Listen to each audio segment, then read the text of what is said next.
I was really in need of drinking some water in here. Yeah.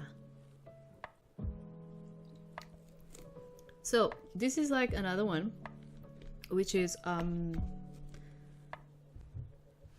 I think it's going to take us less time. This one is another demo. Let me just see the page. So don't pick up stray aliens. This is from YoruBox. And it goes by. Another day has gone by. Too much paperwork, too little energy, and on the way home you see a tall blonde guy bowing to a vending machine like it just committed an unforgivable damage to it. He claims he's an alien who crashed here months ago. Tried many forms to survive, a streetlight, cat, mailbox, but he says the human body is the easiest to handle. With the notebook in hand, his eyes gleaming like a puppy's, he asks you, please teach me how to be a human. How can you not bring him home? So yeah, I think you only have like one love interest in here, which is our alien. They say that it has... Oh, they are planning more love interests. Okay, it's planned, as I see it. It's supposed to have like 7 chapters, so this is just a demo of the finished game, okay? And this one you can get it on itch.io too. And let's see how this goes. I hope I'm not going to get into a lot of bad endings too. Let's see. So start the game. Sure. Sorry.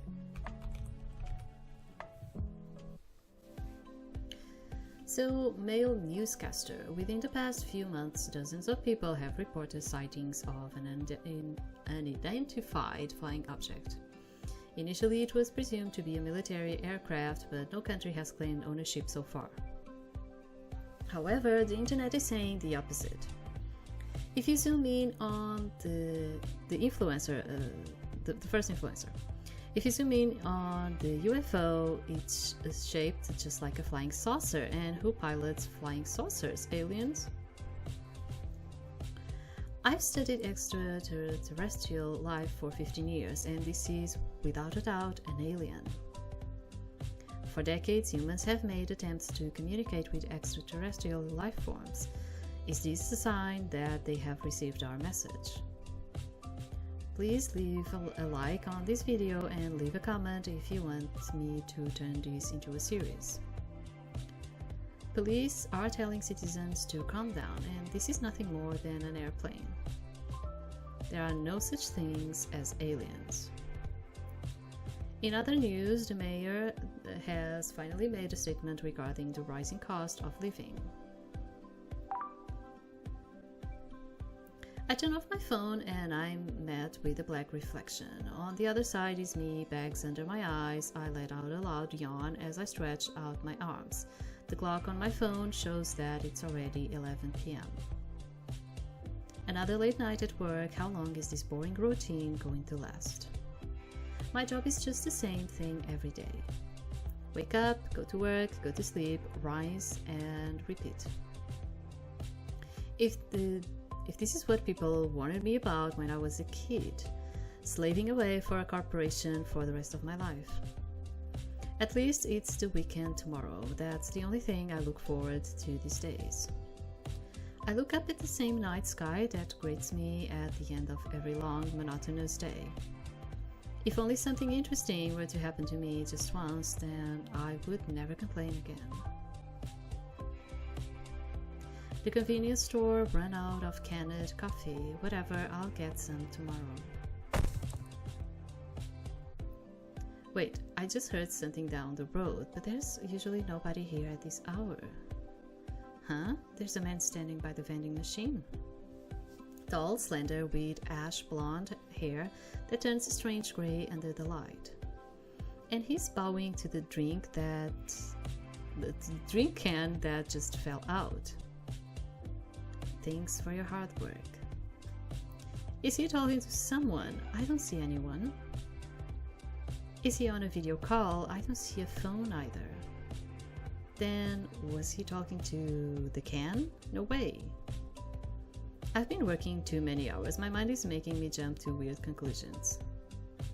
The man picks up the drink, wrapping it in his slender fingers as if he were holding something fragile. From under the streetlight, his long lashes cast a shadow over his eyes. He keeps staring at the can. He looks really serious. Is this a late-night drama shoot? No, he's alone, no camera or crew. What is going on? Before I can produce another thought, he turns his sharp gaze to me, catching me off guard. I was staring at him for too long. Staring directly at me, not looking away for a second, he approaches. My first thought is to walk away, but would it be too abrupt if I leave suddenly? Doesn't look threatening.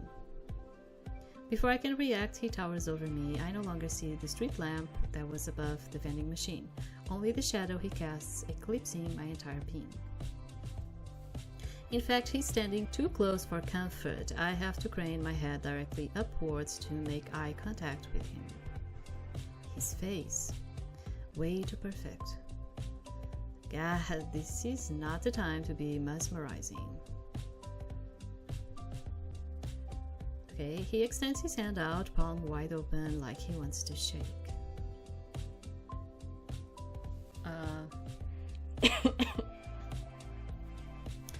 Maybe he doesn't want to shake our hand. He's like probably asking for something with his hand. I mean, who just comes at you and just like, you know, extends his hand, like without introducing themselves, just like extending his hand? Like, what?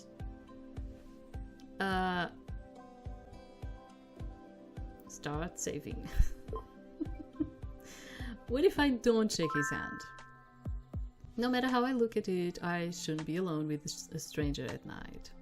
Who knows what his intentions are? Excuse me. Not wanting to stay with a strange man any longer than I should, I walk around him. That was weird. Why would he just reach out for a handshake? Any sane person would just ignore him. I go back to my phone. In the phone's reflection, I can see the man staring at me before returning to the drink. And that was that. I never saw him again. I went on my life, work, home, and that bad ending because you didn't shake his hand. These just seen hordes of UFOs are in the sky above Japan. They landed on Mount Fuji, where they made their way to civilization and attacked citizens with laser swords. On TV, the news is playing a video from a handheld phone recording an attack in front of a convenience store. Large tentacles reach for a woman, pulling her into a dark alleyway. Help! Help! I don't want to die! The video ends. We've received a message from whom we presume to be the leader of the invasion. Hello, we are from... We would like to extend our power to planet Earth and share our wealth. Please allow us to continue our voyage as we continue to conquer the Milky Way galaxy. Do not attempt to flee, otherwise we have no choice but to use force. Thank you. I turn off the TV, chills run down my spine. It's too unbelievable that the world is ending right in front of me. I'm not sure why, but that voice reminds me of that strange man I ran into that one night. I wonder what would have happened if I had never walked away. I'll never know. It's only a matter of time before they get to me. Bad ending, a real alien invasion. But honestly, why would you just shake the hand of someone like, okay. I'm skeptical since it's hard to tell what his intentions are, but I hold out my right hand, flinching for a second before committing to the handshake. Hello. Hello, your body temperature is normal, but your blood pressure is a little high. I recommend reducing your caffeine intake. That's how to show concern, right? Huh? I quickly retracted my hand and instinctively take half a step back. When I look at his face for a reaction, he seems genuinely confused. What is this? Weirdo, total weirdo. But he's handsome. No, that's not the point. Why am I getting flustered over a weird stranger? Can I help you with anything? This has to be a prank. Don't tell me I'm going to be on YouTube. No, I'm practicing. Practicing what? Being human.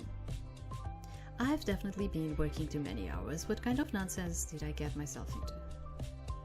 He keeps staring at me as if he's analyzing me, all the while that smile lingers on his lips, untouched by the faintest awareness of how bizarre this all is. Now that I have a closer look at his face, his pale skin looks so smooth, yet his jawline is sharp. His eyes are round, as if he's observing everything around him with wonder. He looks a bit older than me. Gosh, no matter how I look at him, he looks like a magazine model.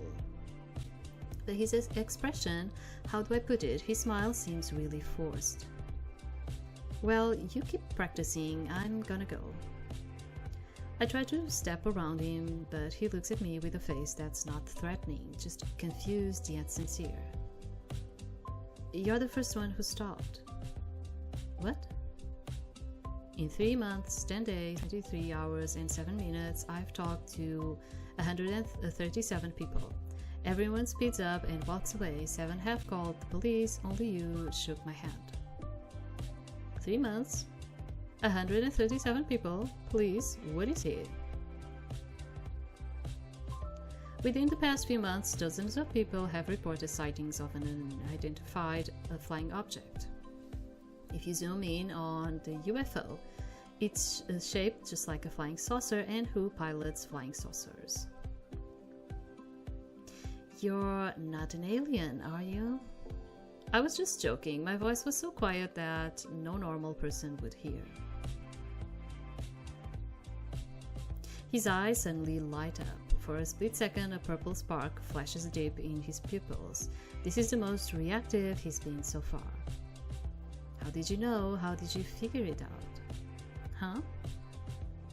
He closed the gap between us again, stepping so close that I wouldn't collide with his chest had I not moved back. Just as he said, I really am an alien. I fell from the sky 3 months ago, not sure exactly where I landed. I hit my head, so some of my memories are missing. But what I do know is that I'm trying to find my way home. I open my mouth, close it, and open it again. I don't even know where to begin. I've never heard anyone spew this much absurdity with a straight face. Let's save again, because you know. Prove it to me. You've been living outside for 3 months? Yes. My heart breaks a little thinking about how he's been on his own the whole time. On top of that, he has no memories. And no one bothered to help him. The least somebody could do is help him to the hospital. Alien or not, it's no good leaving a helpless person on their own. Then they would find out that his blood was not human and something would happen afterwards. So what have you been doing on your own? I've tried different physical forms to blend in with this planet, streetlight, mailbox, stray cat, vending machine. Turns out the human body is the easiest. There are billions of them, so I can blend in with everyone. And I move much faster as a human than I ever could as a vending machine. And humans are easier to communicate with. When I was a cat, I often got into fights with other cats, even though I was just trying to greet them. But humans are way too complicated. I've had the police called on me several times until I find my way back home. Please teach me how to be a human. I do feel kind of bad for him, but that's a huge task for just one person. This is totally out of my range. Are you being serious? Yes, I am very serious. I don't know where I am and I don't remember everything, but I do know I need help. Should I take him to the hospital? From what it sounds like, he's suffering from some form of trauma. His clothes look ragged, like he's been living outside. There's no way to tell if he's lying, but he's also too trusting. He doesn't even know me, but he's asking for my help. And wandering around alone late at night like this, that's actually dangerous. I let out alongside. Where do you usually sleep? I sleep on a park bench, but a drunk man recently took my spot, so I have nowhere to go now. My spot, he says it like it's his territory, like a kid claiming a seat. No, wait. What am I even thinking about right now? If he really doesn't have a place, then I'll feel bad for leaving him like this. He stares at me intensely with his purple eyes. There's not a single hint of mischief behind them. His expression is blank, but I can tell that he's being sincere. Should I help him? No, that's a crazy idea. I barely just met him, so I don't know his true intentions. I mean, if he had any evil intent, then this would have been a perfect opportunity to act on his desires. It's late at night and there's no one else around to save me. I literally saw him think a can. And he's trusting me, a complete stranger, all because I shook his hand. I give him a good look from head to toe. Physically, he could take me down in a second, but from the look of his soft expression, he's putting 110% of his trust in me, as if I'm the one who will determine his future. He's holding the can with both hands as if pleading. My heart softens a little. No matter how I look at him, he just looks like a stray cat, completely harmless and perhaps a little disoriented. Can I live with myself knowing I let this guy alien, whatever he is, go, leaving him to talk to inanimate objects and scare pedestrians? I let out an even longer sigh. Alright, come with me for now. Come with you? Where? My place. You can stay with me until you figure out how to get home. But listen, if you really are an alien, you gotta show me a UFO, okay?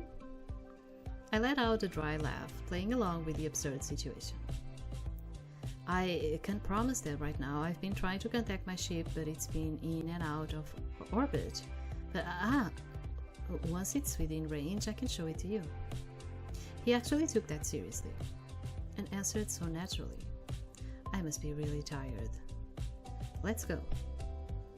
I turn and start walking. The man looks at me for a moment, then carefully follows behind, still holding that can. His steps are slow at first, but once he realizes that I'm committed to my offer, he catches up to me. A little too close, he's walking right next to me, our shoulders practically touching. I put some distance between us.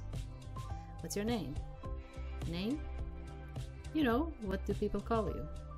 Call me. Since I came to Earth, some people have called me weirdo, probably a criminal or vending machine guy. Which one is my name? What? Are you...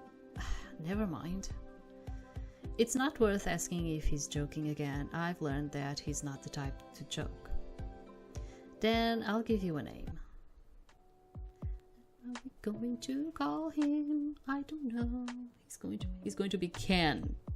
I don't know, cause whatever. He repeats it like he's testing the pronunciation. Okay, from today onward, I am Ken. Nice to meet you. Because of the can that he's holding. I was like, can. Sorry, the cans of the world.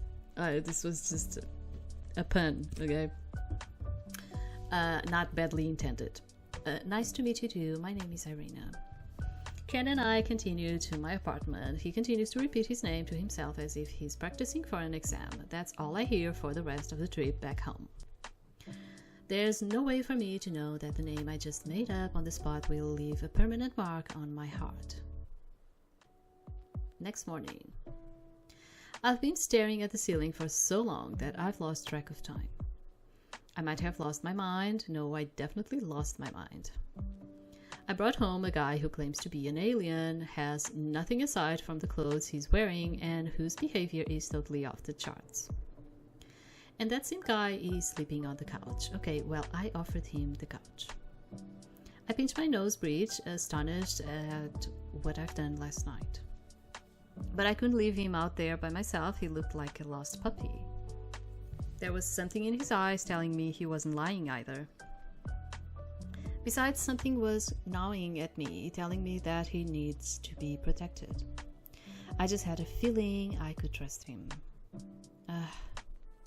I kind of don't want to leave my room. But I'm afraid that if I don't check in on him, then he might do something outrageous. No use in stalling. You made the decision to house him, Irina. I drag my legs off the bed, slipping them into my pink bunny house slippers. Wrapping my hand around my doorknob, I inhale, then exhale to prepare for what's to come. Irina, good morning. The alien is sitting on the balcony's metal rails, his feet dangling on the other side. The only thing preventing him from falling off is his hands clasping the bars. What are you doing? I sprint across the living room and out the balcony. I don't even bother switching to my outdoor slippers. I grab him by the shirt in a panic in case he falls over. However, he's none the wiser. If anything, he's confused, tilting his head to the side. Is this how humans greet each other in the morning? No, just get down from there, or else you'll fall off. But I won't. I can transform into the fluffy flying earth creature if I have to. You mean a bird? That's right, I didn't pick up any ordinary stray. But it's still too dangerous to sit on the rails like that. Even if you say you're okay, other people might not see it that way. And didn't you wanted us to teach you how to be a human? A human would not be like trying to attempt to their own death like that, okay? Some people, yeah, some crazy people, yeah. But, you know, they'll think you are in danger, then they'll have to call the police. Police? You won't get in trouble. I think you'll be the one who's troubled. Come down from there and have breakfast. The alien does as he is told and stands on the balcony side. However, he lands too close to me, bumping into me. I hold on to him to stop myself from falling backwards. I look up at him and we make eye contact. Our faces are inches apart. I feel my face turning red. Your temperature is rising and your heart rate is rapidly increasing. This is so embarrassing. I haven't brushed my teeth or washed my face yet. Oh my god, girl. Oh. You don't have to report my condition all the time. I move away from him as quickly as possible to hide my red face. How can he say all that with a straight face? Let me tell you something. Yeah, it's very bad that you don't have makeup and you didn't wash your teeth and all of it. But let me tell you something. Guys that like you, they don't freaking care about that. They don't freaking care about that. Stop being embarrassed about these little things. People, let me tell you this. He doesn't have a speck of rim on his face, not even bad-headed. He looks just as handsome as he did last night. Yeah, of course, they don't know each other in here, but it's just that we take like these things into our minds, you know, and make big deals. We have this constant thing of like making big deals about. It's the anxiety thing, like we were talking about in the other game that we played yesterday. But we make a big deal about like every fucking little, sorry, the F word, but we make a big deal about every little thing in our lives. Like, stop making a big deal about everything. Why are we making a big deal about everything? You know, stop. That's just not fair. 15 minutes later, then people say because I'm stressed all the time and I have anxiety issues. And yeah, stop thinking about things. Stop. Just live your freaking life. You know, if you keep like thinking about things, you're not going to get out from home. You're not going to, you know, it's going to keep like amounting all of this inside of yourself. After getting ready for the day, I head to the kitchen to make breakfast. Ken is sitting at the dining table observing my apartment as if taking mental notes. At least that's what I like to think. I hope he doesn't think my apartment is dirty. See, like, once again, oh, now it's because the apartment is dirty. Oh my god, like, girl, he's an alien. He doesn't worry about that, okay? I open the fridge door and I am met with an almost barren wasteland. Apart from the hot sauce packets from the previous takeout, there are only 4 eggs. I check the pantry only to find it in a similar state as my fridge, dust and 2 slices of white bread. I don't have any drinks to offer him aside from water. And speaking of drinks, a nice cup of coffee sounds about good right now. I take the bread and eggs out to make a light meal. I put out a small, worn metal pan from the bottom of the pantry and fire up the stove. The sound of the stove's ignition catches his attention. What are you doing? Cooking. Have you seen it before? Oh yes, I have. Some buildings had big windows and there were people dressed in all white. They were standing in front of a stove with a bigger pan.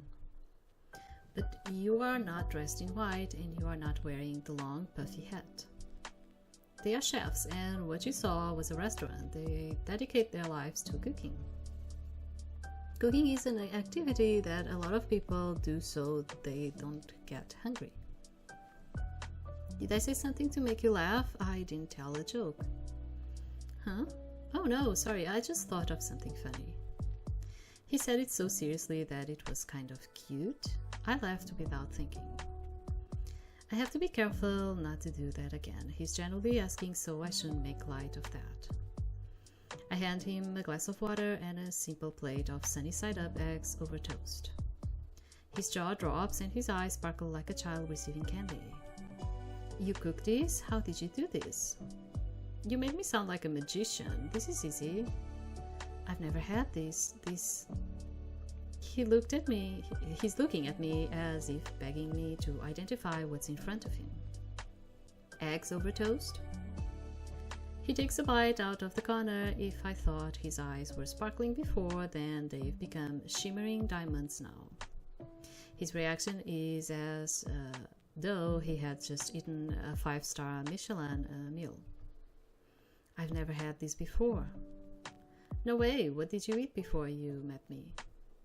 I would look for coins on the ground and drink hot soup from vending machines. And you are concerned that you are going to smell, or your house is not prepared, or with a guy that has been living as homeless all of this time. Oh my god. How has he survived 3 months on Earth? By the way, what were you doing outside earlier? I was attempting to track my ship. Judging by my calculations, it's 1,243 miles away. Wow, that's a lot of miles. Actually, it's fairly close. It takes less than a day for ground vehicles to travel that distance. He means a car, right? Unfortunately, it's damaged, so it might take more than a day. It's difficult to pinpoint on an exact timeline, but I am assuming it will take a couple of months. Months? What did I get myself into? After breakfast... Okay, since you are staying here for a while, you have to learn how to be a normal human. He has a pencil and a notepad ready. Earlier I asked him if he knew how to read and write, and he said he did. Okay. He doesn't remember how he knows, but he just knew that he could read our language. Which language? You have a ton of languages in this tiny world called Earth. There's also that. He said that one day he found a notepad on the ground and took a free sample pencil from a store. Ever since then, he's been taking notes to better understand humans. He even writes in our language. Great. When he first showed me the notepad, the cover was crumpled, filled with all kinds of human behavior diagrams. Some examples were: nod, yes. Wave, goodbye, but sometimes also come here. Call 110 in case of an emergency, but that usually makes things more complicated. I wrote down all the important information so I can use it when needed. Is what he said. First things first, don't sit on the balcony railings, that's dangerous. He scribbles furiously. Once he's done, he looks up at me with the resolve to learn more. Second, personal space. What is a personal space? It's a... I've never had to explain what personal space is. It comes naturally to people that it's hard to simplify. Every human has an invisible boundary. When you get too close, then you are crossing that line and it makes them feel uncomfortable. Invisible, is there a way to detect it? I meant invisible figuratively, not literally. This is actually making me think about my nephew. My nephew has like a disability, and he doesn't understand this thing of like personal space with people. He just comes so close all the time, and he doesn't understand this thing of like, you know, even when you are talking with someone, you need to have some personal space. And I mean, he's a child, but he has a disability, and he doesn't understand very well this concept. So with everyone that he sees, he just gets really close. She was like talking about this, and I was like thinking about that. Everyone's space is different. It's like our version of your detectors, but this is for sensing danger. If somebody gets too close without our permission, then we might think they are a threat because they might harm us. This could explain the times when the police were called on him. He even intended to hurt them, but others might not have thought the same. Thinking about the times he's almost bumped into me is making me blush. Your temperature is rising again. Your overall skin tone remains the same, but your ears and cheeks are reddening. You don't have to say it aloud every time. Okay. He scribbles it down. So then, how do you measure a personal space? You can't really measure it. I would say arm's length. I extend my arm so that he has an idea of what I'm referring to. He imitates me, staring intensely at his arm as if scanning. Arm's distance has been measured, approximately 86 centimeters. Okay, now that we've got the introductory course covered, let's continue your lessons on how to be a normal human. Lesson 1, grocery shopping. Seeing the sad state of my fridge gave me this idea. It's a perfect activity since that's the most basic thing all humans should know how to do. Plus, grocery stores have almost everything a human needs in one place. I can easily teach him many things at once. And I can take this opportunity to learn more about him. Is that the place where humans lock food on shelves and then exchange pieces of paper for it? Good, you already have an idea of what it is, or close to it. Anyway, let's go.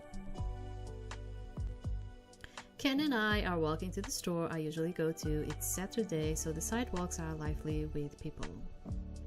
It looks like he took my advice about spatial awareness seriously. He's trying his best not to bump into anyone. Actually, he's really good at it. Although he's trying too hard to dodge everyone, he would be so focused on it that he would fall behind. But he's not hard to lose track of. After all, he is tall. Everyone else is about shoulder length to him. And because his eyes have those detectors, sonar things, he can easily find me even if I were to blend in the crowd. We decided to take a shortcut through the park to avoid the busy morning streets. It's much quieter here. It's as though the park has a wall that blocks all outside noise from entering. I can see why he would choose a bench at the park as his temporary home. So you don't have a real name? I've been thinking about what he said last night. The police have been called on me several times. I guess in the back of my mind, I wonder if he's really telling the truth or if he's suffering from any mental illness. Like, does he really have amnesia? My real name, what does that mean? Like the name I gave you yesterday, didn't your parents give you a name? I don't recall having a name, my memory is still fuzzy. But Ken, I like this name. It's the first mark that belongs only to me. Just like Irina is your mark, right? I guess you can say it like that. I also like your name. It's a soft-sounding name that rings in my ears and it only belongs to you. My heart just skipped a bit. How can he say that so naturally? It makes my heart race. No, he's definitely just imitating some TV drama line. Definitely. He keeps looking at me. I just know he's analyzing me, but he's trying hard not to say anything. For a second there, he sounded cool. Suddenly, a squirrel jumps out from a bush in front of us. We both stop walking because of the abrupt appearance. He bows to the squirrel. Excuse me, please be on your way. I spoke too soon. I thought taking him grocery shopping was going to be a simple task. Worst case, he picks the wrong item, doesn't understand the price comparison, or messes up at the checkout. But he always exceeds my expectations. I walk inside the store but quickly notice that he isn't beside me anymore. I turn around and see him standing just outside and in front of the automatic doors. He's frozen, like he's in a cowboy standoff with the door. What's wrong? Come in. It's sensing me. He says it very seriously. The other people who are here to shop nearly bump into him since he's standing in the center. Some give him weird looks, others are cursing under their breath at him for being in the way. I clasp my hands together, mouthing sorry to all of them.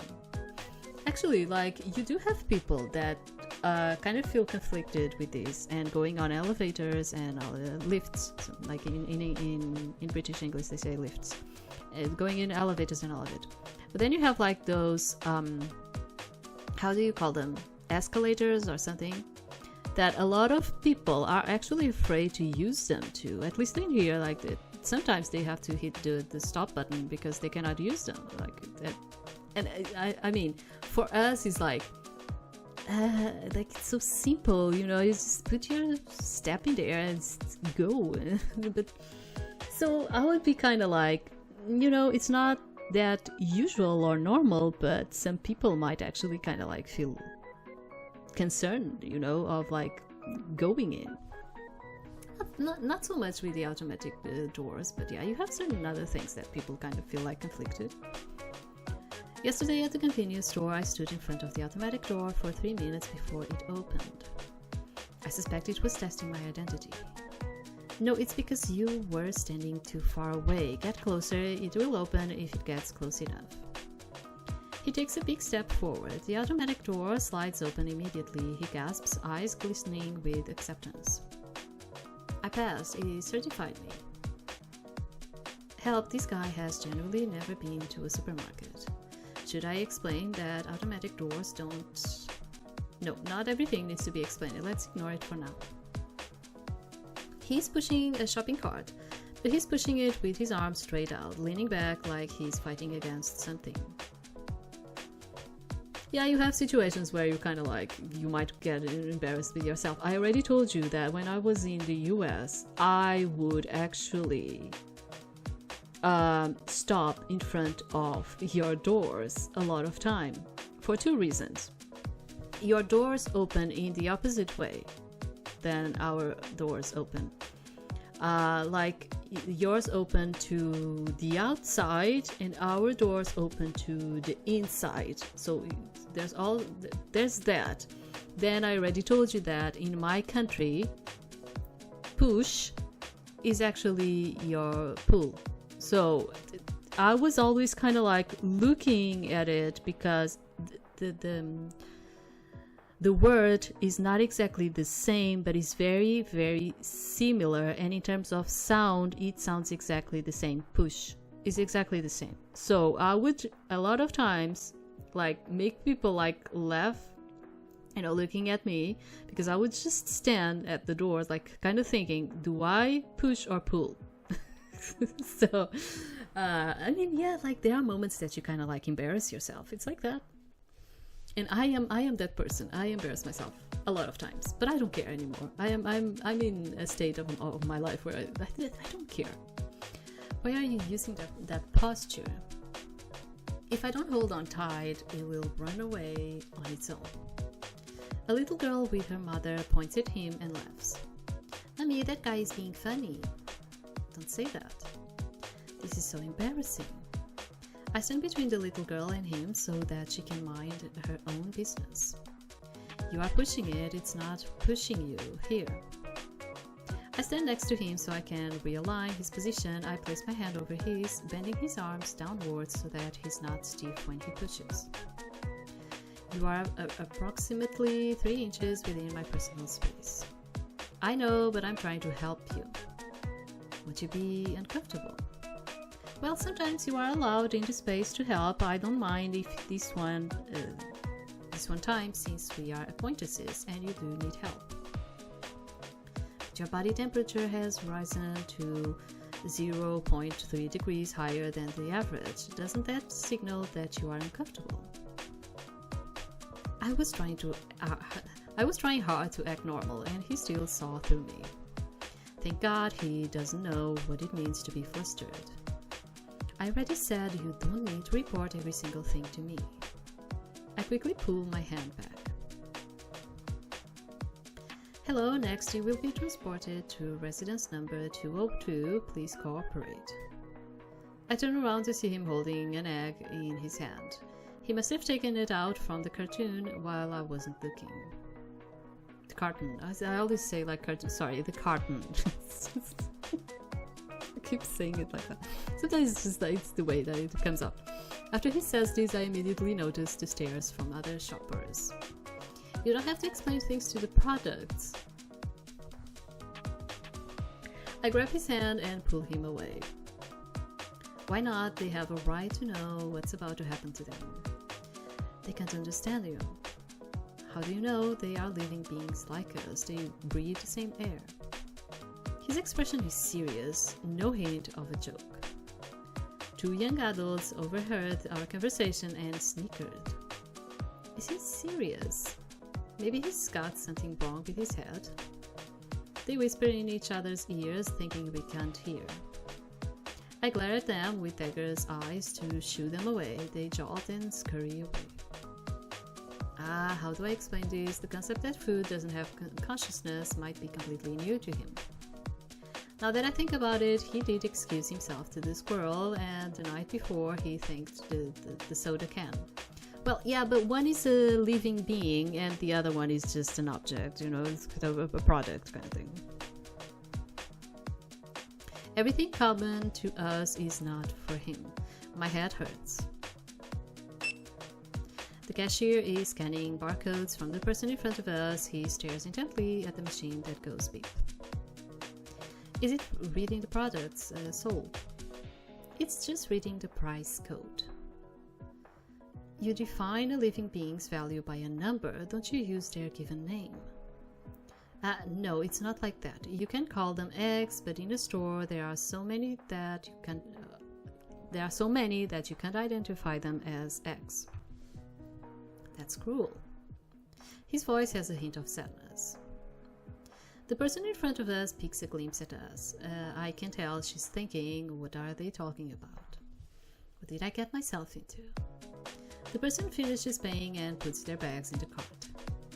Okay, we are next. Do you remember what we rehearsed? Yes. Hello? He forces the corners of his mouth upward to form a smile. There are 3 seconds of silence between the two.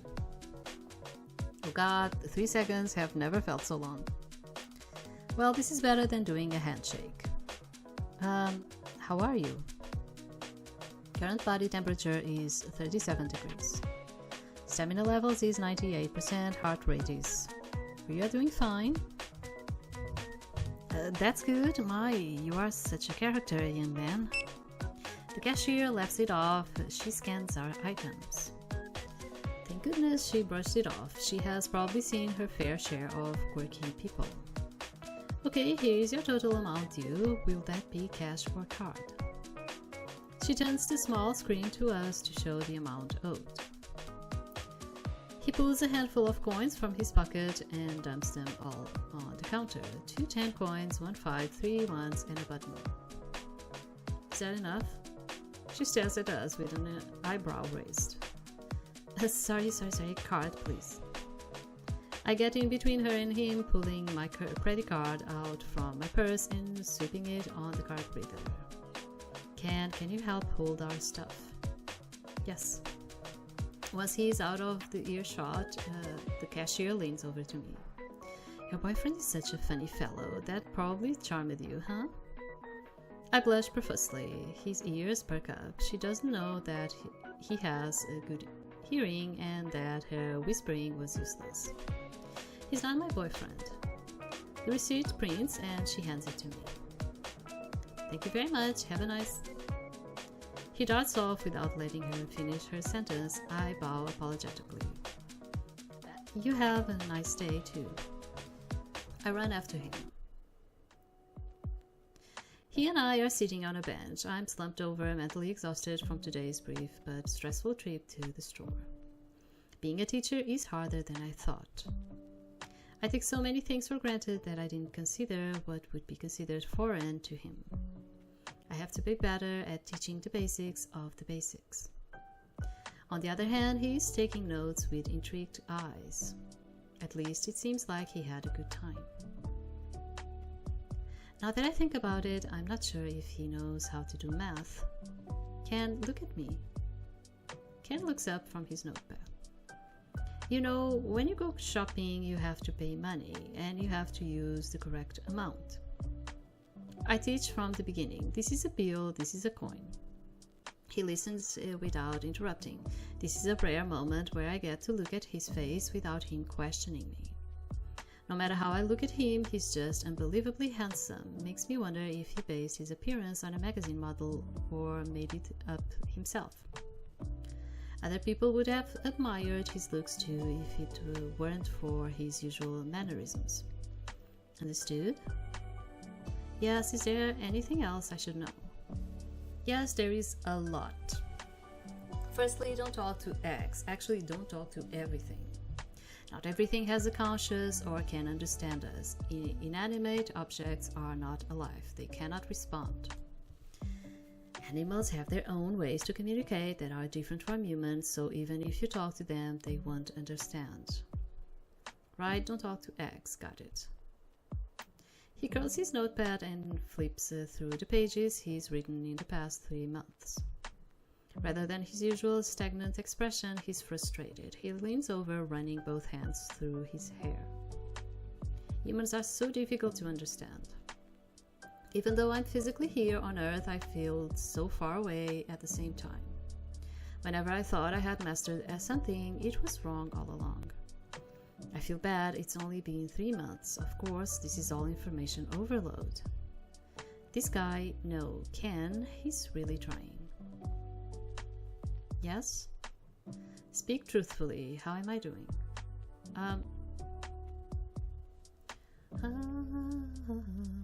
Okay, so you've improved a lot. You've got a long way to go. His eyes widen as if he doesn't believe you. Compared to last night, you've already learned a lot. Look at how many notes you've taken. Just because you are making mistakes, it doesn't mean you're still at the beginning. Think about it. You've learned how to greet people, pay with money, and how to buy groceries. Did you know all these last night? No? See, that's improvement. Thank you for your honesty, but Ken's shoulders are slumped. My words didn't help at all.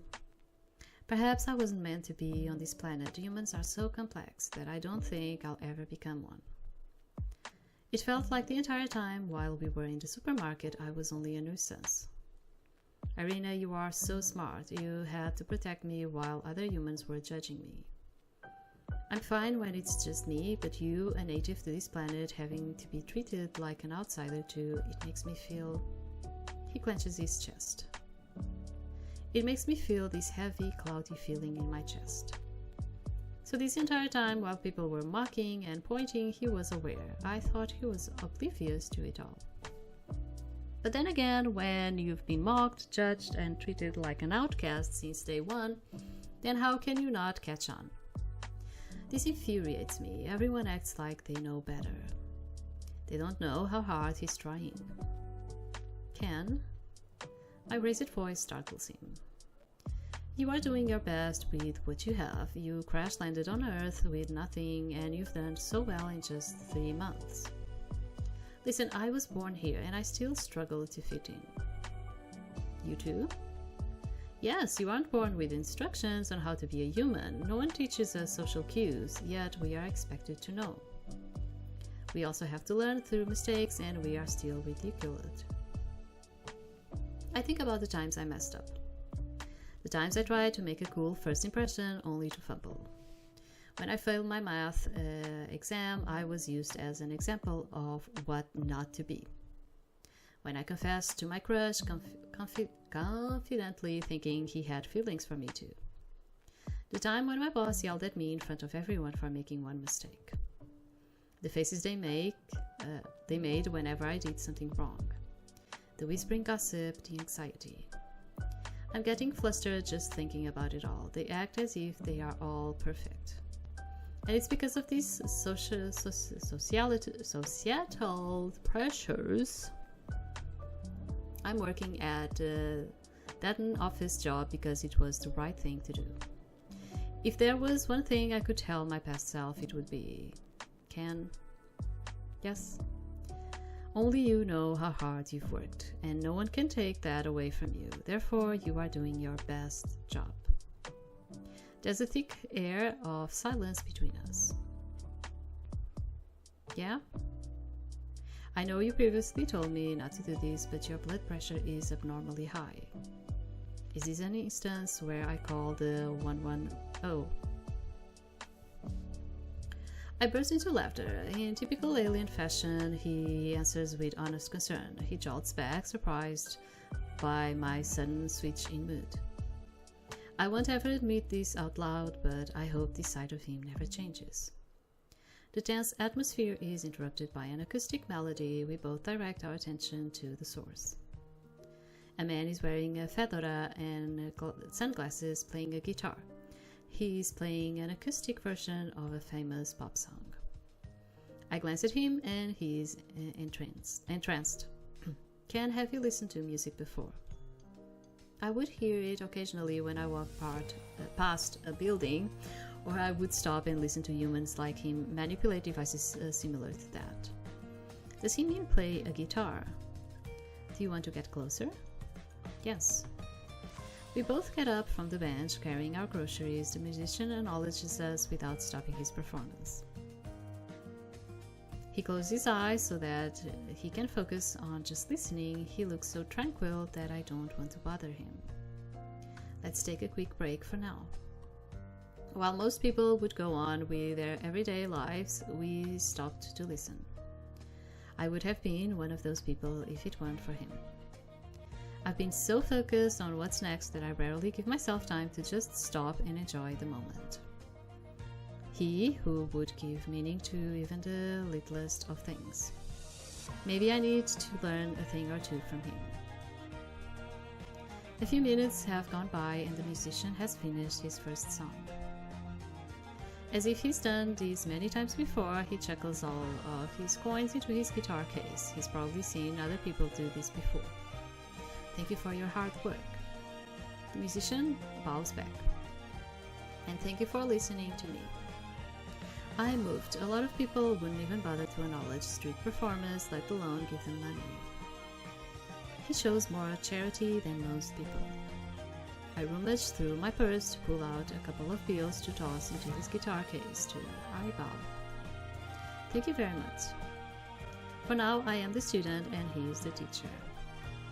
He repeats his thanks and then performs his next song. We walk away with satisfaction. That was great, wasn't it? I've overheard humans describe this as song or music. For some reason, this pattern of sound is soothing. It's fascinating to hear humans change vocal modes to communicate. One day, I'd like to know how to do that. Irina, do you know how to change modes? You mean sing? Unless you count scratching high notes while showering and singing, I would never in a million years call myself a singer. Everybody can sing, but there are a handful who are actually good at it. Some people train to become professional singers. So they are similar to chefs, people who dedicate their entire lives to one thing. Yeah, that's a good comparison. Can I hear you sing? No, if you ever hear me sing, then you are gonna pray for your ship to come sooner. I don't need to explain it to him. He drops the subject, he looks down at the ground. I don't remember much about my home planet, but I have a feeling we don't have music. So I can't help but listen. When I locate my ship and find my way home, I like to show my people music. So would you say that you like listening to music? Like... He gives their words some consideration before answering. I think I do like music. I have an idea. Ken, let's drop off the groceries at my apartment. I have somewhere to show you.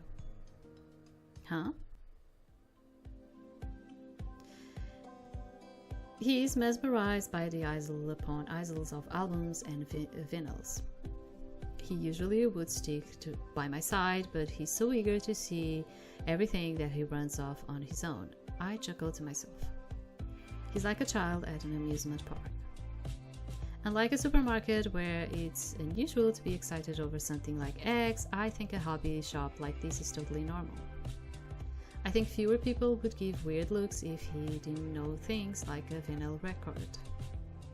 What kind of supermarket is this? It's not a supermarket, it's a shop that focuses on one thing. It's called a music store. Instead of getting a sneak peek or waiting for someone to pop their guitar out, you can come here and listen to music. They have all the music in the world. Come here. I stand in front of a station where you can listen to music for free. I pick up 2 headphones, one for me and one for him.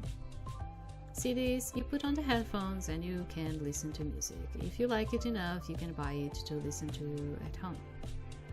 He mentioned earlier that music suits him. I wonder what genre I should show him. Can we not go to classical? But he probably will like classical, right? Rock's probably too much. I don't know. Let's try the pop one.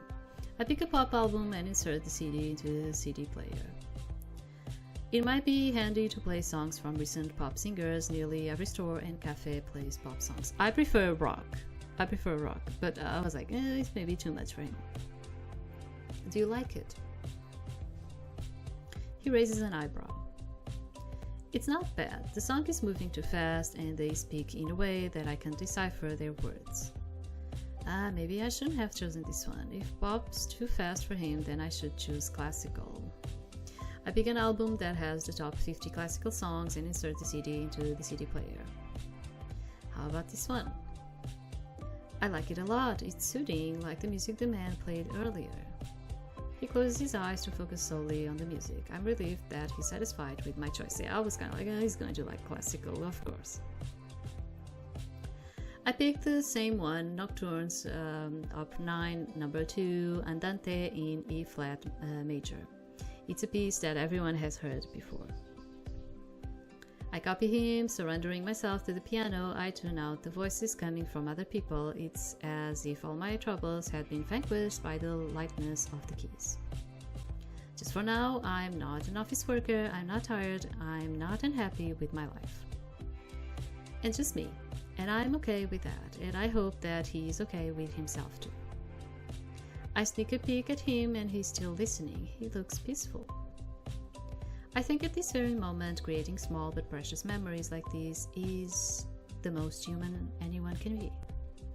And he has accomplished that. When humans feel like they can't properly convey how they feel, they create things like music. He takes off his headphones and holds them with his hands. You might not be able to say it with your words, but you might with art, and art might be better at communicating feelings than language itself. So Ken, for the next time you feel down, let's go here and listen to music, yeah? And when you feel better, let's try again. I give him my widest smile, showing him all of my teeth. I hope now he can feel better about himself.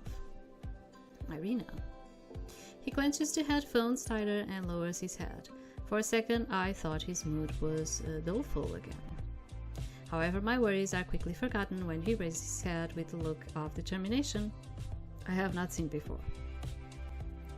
Suddenly, he bows at a 90-degree angle with headphones still in his hands. The cable plugged into the player disconnects from the aux. Now Nocturne is playing at full volume for everyone to hear. Thank you very much for your support and guidance. I will continue to work hard and become the best human possible for you. Other customers are looking at us if we were a circus attraction. They are pointing and laughing. My entire face turns red, unable to bear the embarrassment unfolding. While I'm happy to hear that from him, this is just way too much.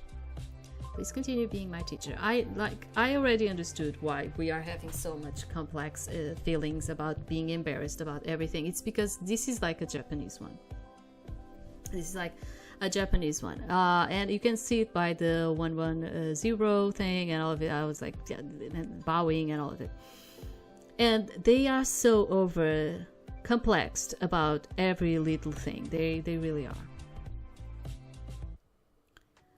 I enter my apartment. I let out a sigh of relief that I can finally return home after a long day of working. It feels like no matter how hard I try, my workload is never ending, and the forecast says it's going to rain for the next couple of days. How unfortunate. I scan the living room, but my housemate is nowhere to be seen. I check both the balcony and bathroom, but he's not there either. From the corner of my eye, I notice a teeny tiny gray rock on the couch. I get on my knees to be at high level with it. Ken, what are you doing? If I were any other person, I would have thought that this was just an ordinary rock. I might have even thrown him away by accident. I overheard the conversation yesterday that if you're as still as a rock, then you can calm your mind. In his rock form, he vibrates when he talks. Ken, you don't literally have to turn into a rock to meditate. Just sit and close your eyes. That'll make it easier to clear your mind.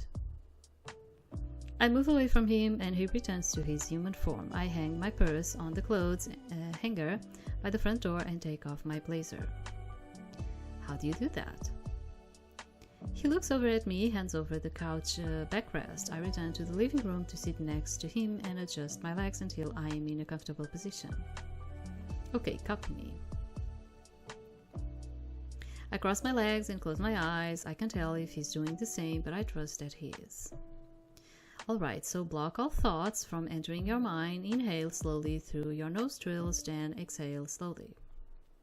It's been a couple of days since I took Ken in. At first I had no idea what I was doing welcoming a stranger into my apartment. I wasn't sure if he was telling the truth, but something told me that he was. It was rough on the first day. There were a lot of things that he didn't know, and I couldn't tell if I was a good teacher. However, he's quick to catch on. He's learning not to talk to every animal and inanimate object. Nonetheless, old habits do die hard. He still bows to them in silence. When I asked him why he keeps doing it, he said that he couldn't bring himself to ignore everything because it was rude. That was a habit he decided to agree to disagree.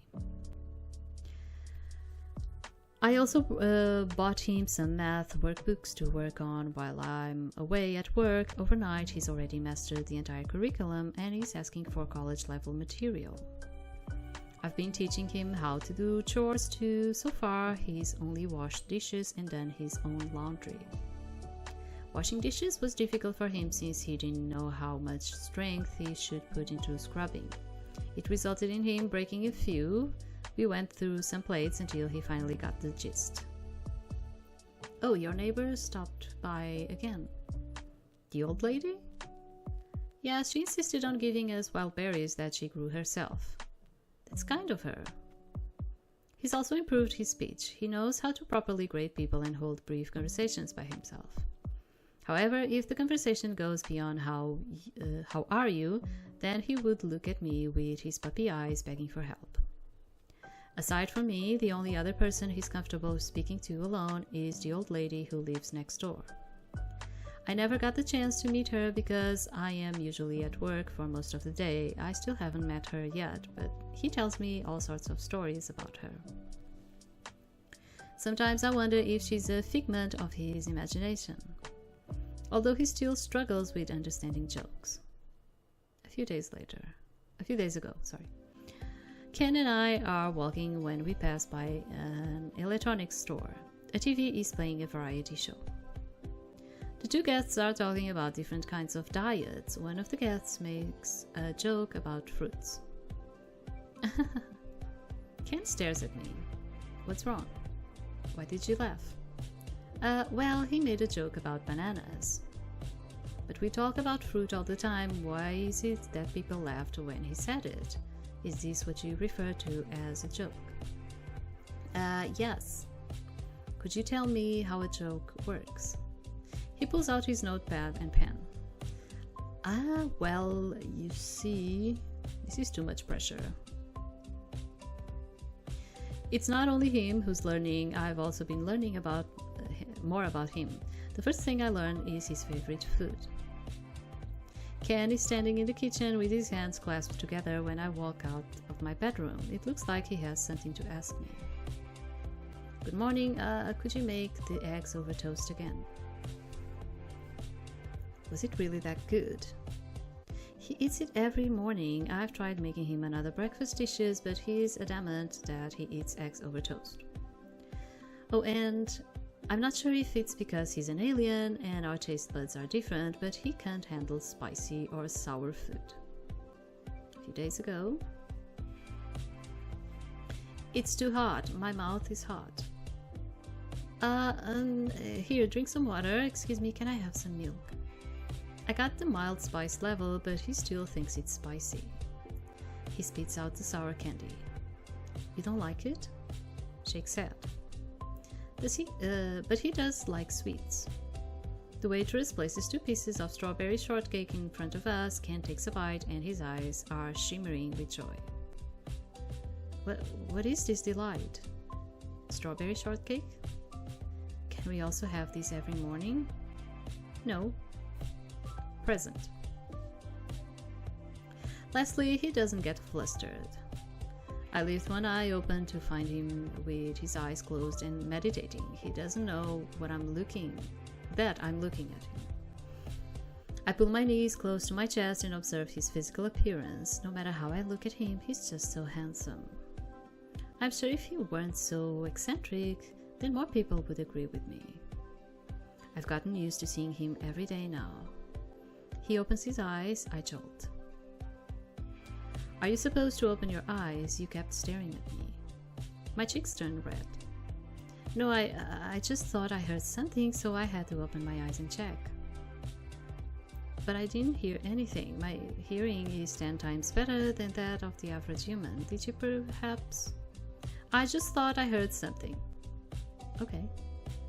No matter how I look at it, he just doesn't get flustered. Perhaps it's just me who gets nervous. Truth be told, I'm pretty plain looking, especially compared to Ken.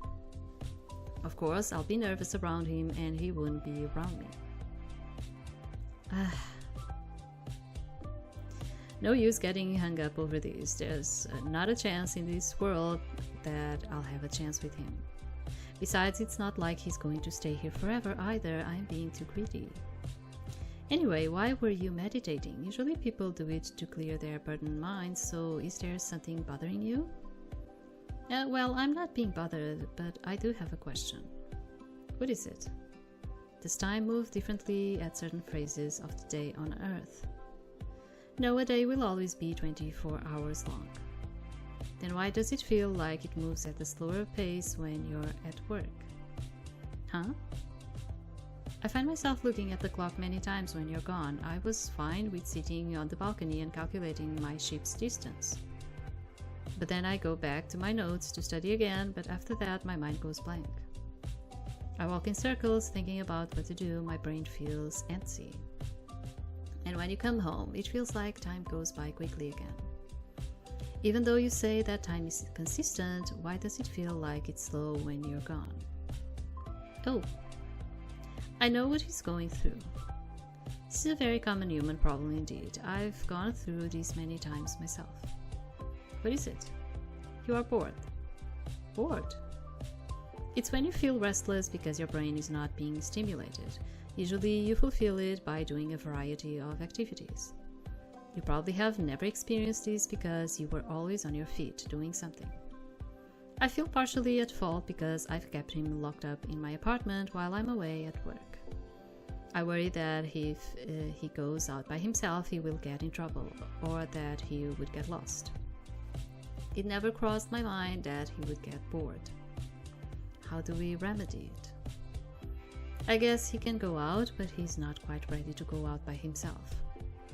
I could help him find hobbies, but work is kicking my butt right now, so I won't have free time. I won't have time to buy stuff.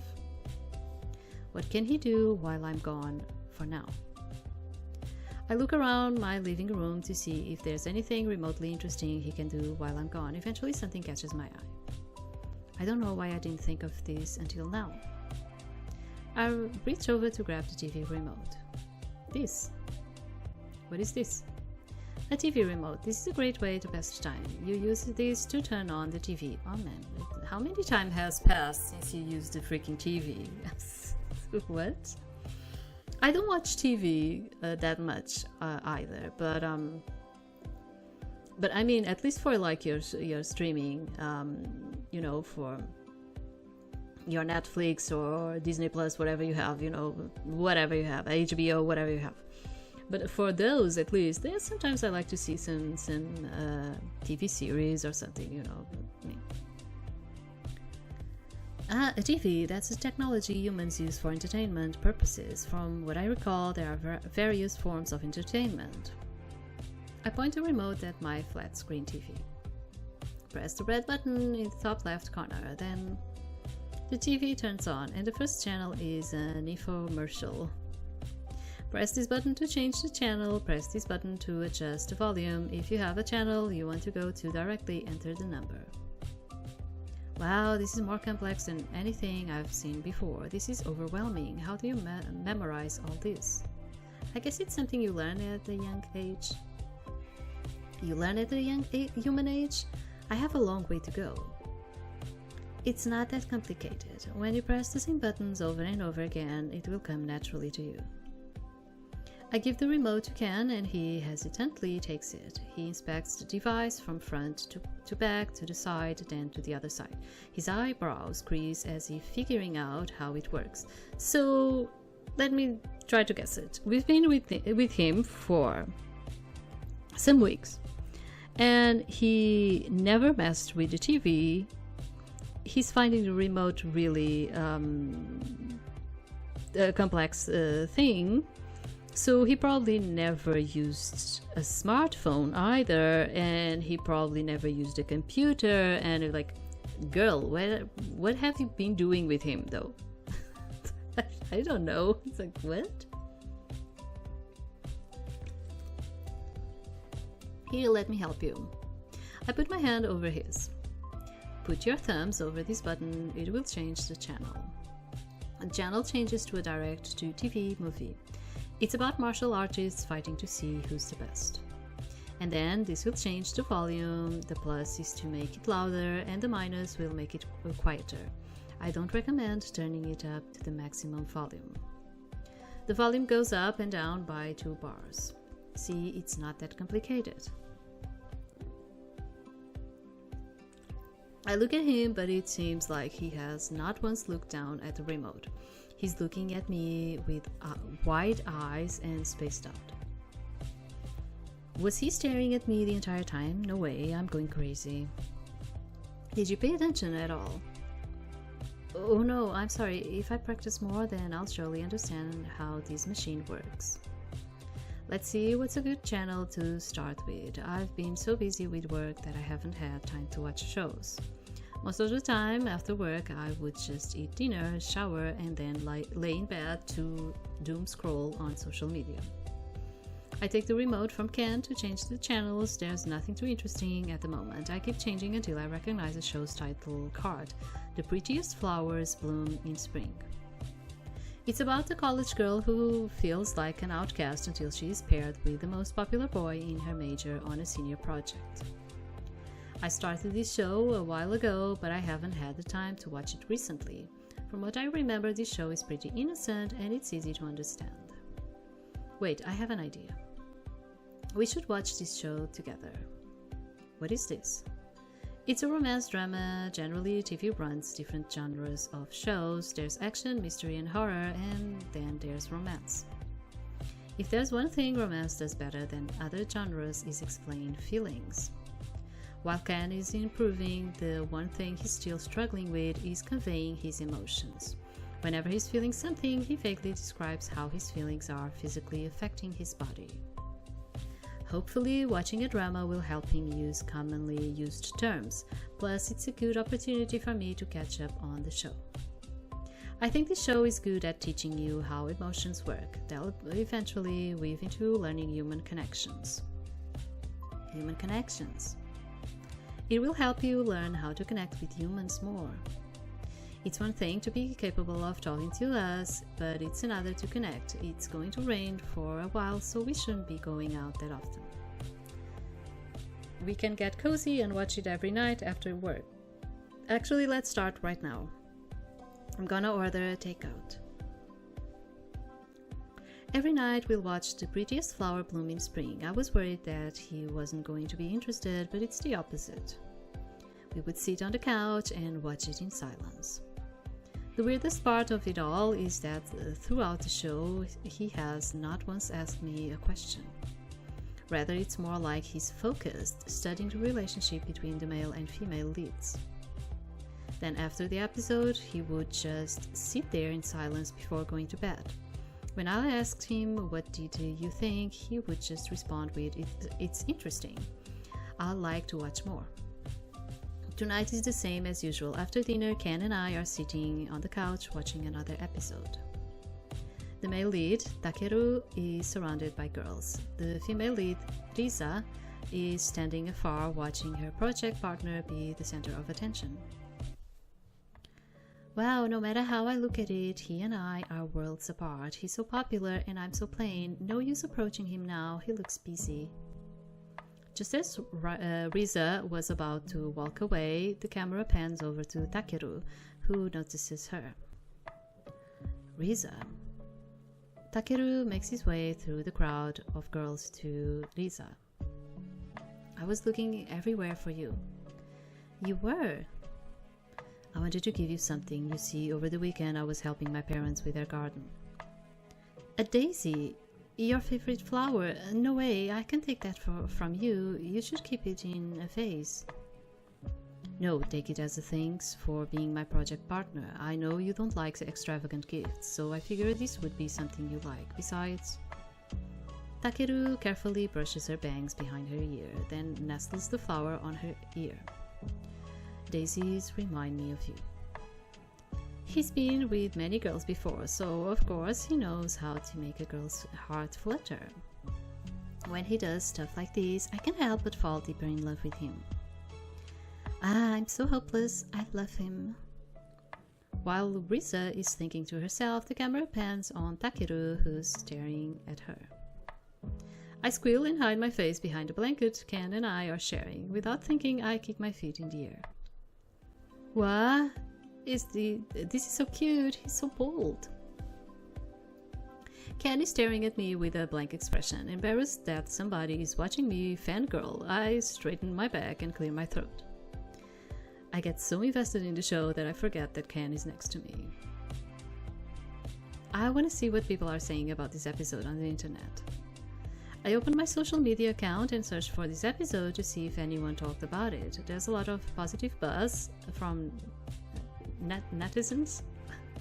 Netizens, right? Some posts are as long as essays describing how it made them feel, and others are just funny gifs. I wonder why he made the comparison between a flower and a human. They are very different from each other. It's an analogy. Flowers are commonly described as beautiful, so instead of saying you are beautiful, it would sound more poetic if you said you're a flower in my eyes. It's like putting more thought into your words. I see, so is it like saying that your eyes are like sunny-side-up eggs? What?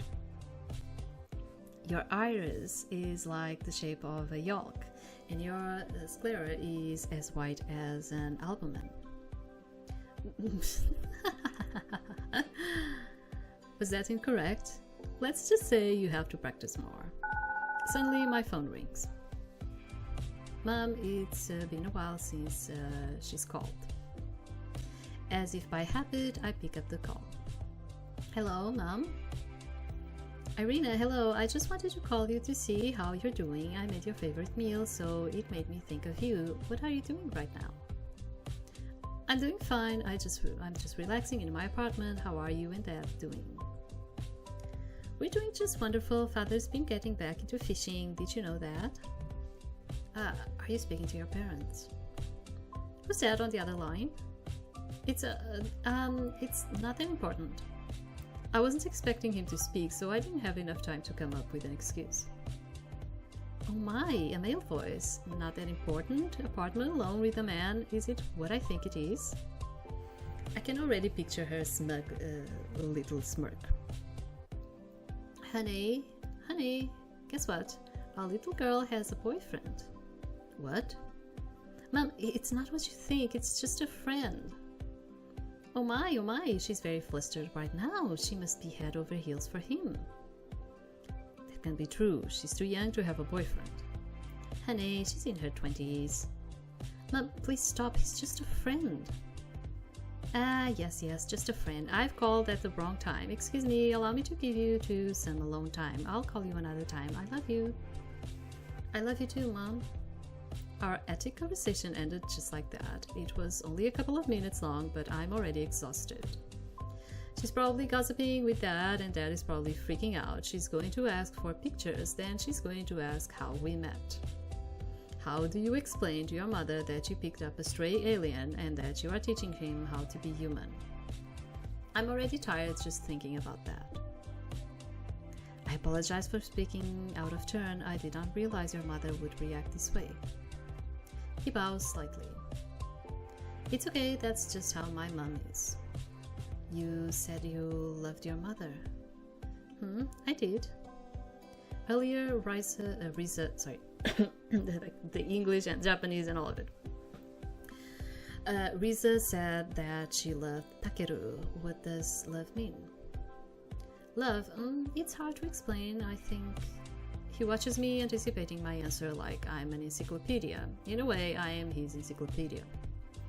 He trusts everything I say, so I have to be careful with my words, especially when it comes to something like love. Love is when you deeply care for something or someone. That's probably not the best way to describe it. Well, there are many different types of love. There's loving your family, loving your friends, and loving your partner. Partner, like a boyfriend or girlfriend. Yes, like that. Loving your family is like how I love my mom and dad because they raised me. Loving your friends is like you and the old lady next door. You two have similar interests and share things. And loving your partner is like Takeru and Riza. Ken, what's wrong? Irina, do you love me? Where is this questioning coming from? He can't just ask me that out of nowhere. No way I'm answering that. He's looking at me with his puppy eyes again. No matter what it is, I always give in to his innocent look. It's like I'm betraying him if I don't.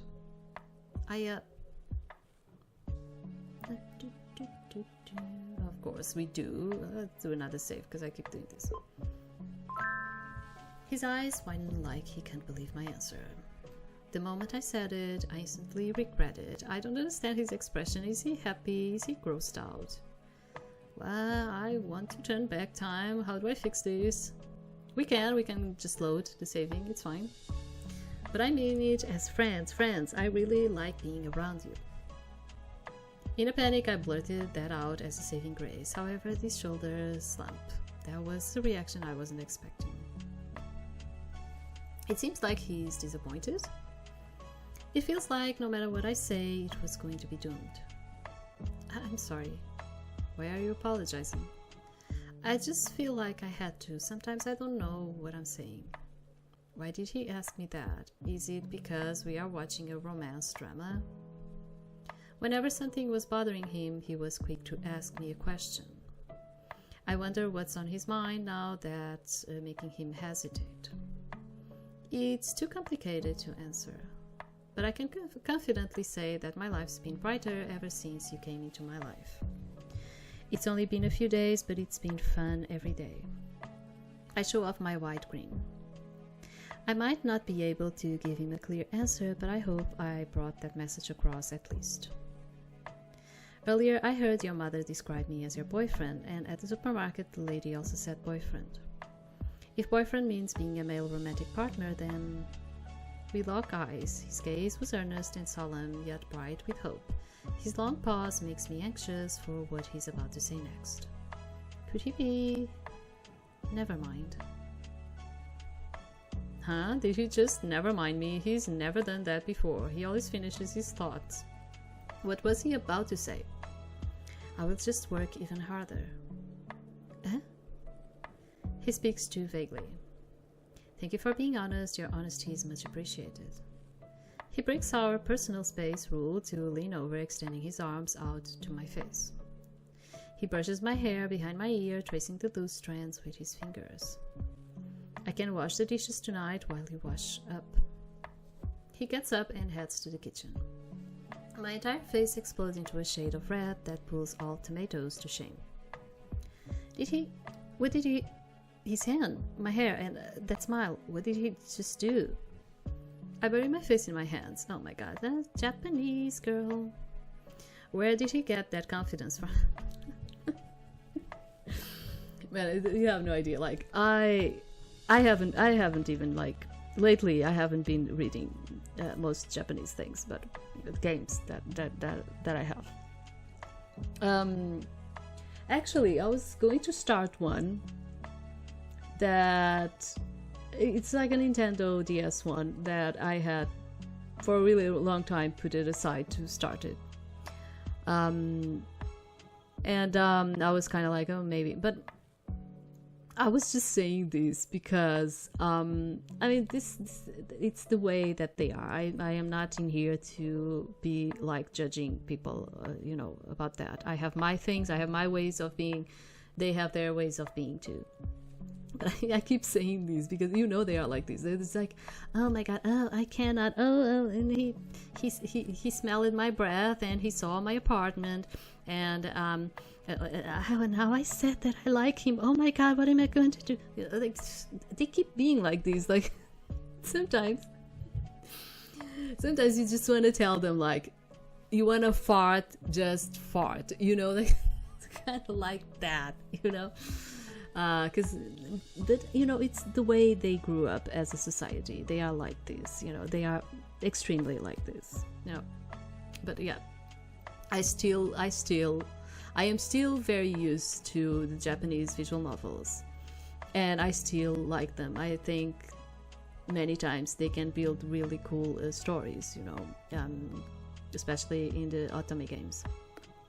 And I wouldn't actually say that about this one. I think this one is very rushed, but there's always, for me, there's always like this thing which is like, for me it's like impossible for me to immerse myself with the protagonists because they keep being like what they are Japaneses, and the way they see the world is that you need to be this type of person which is always considered of the other person. Okay, like you always need to be a person that needs to have the other person feelings like in your hands constantly.